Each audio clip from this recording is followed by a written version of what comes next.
আজানের সময় আকাশের দিকে তাকে একটি দোয়া পড়েন, আপনার সব দোয়া কবুল হবে। আল্লাহর কসম করে বলছে, আল্লাহর কসম করে বলছে, পরীক্ষিত আমল এগুলো শেয়ার করে দিবা। তুমি আমল না করেও সওয়াব পাবা তোমার একটা শেয়ারে।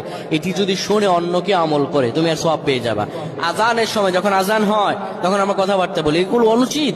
আপনি আজানের সময় আকাশের দিকে তাকিয়ে একটি দোয়া পড়বেন। এই দোয়াটি আমরা অনেকেই পারি। এখন বলবেন হুজুর কমন পড়ে গেছে দোয়া।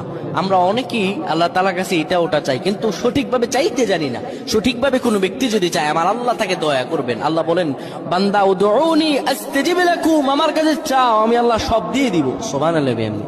যখন আপনার আজান হয়, আজানের সময় আপনি আসমানের দিকে তাকান, তাকিয়ে আপনি বলুন, পড়তে থাকেন, আল্লাহুম্মা আনতা রাব্বি লা ইলাহা ইল্লা আনতা খলাকতানি ওয়া আনা আবদুকা ওয়া আনা আলা আহদিকা ওয়া ওয়া'দিকা মাসতাতা'তু আউযু বিকা মিন শাররি মা সানা'তু আবু'ু লাকা বিনি'মাতিকা আলাইয়া ওয়া আবু'ু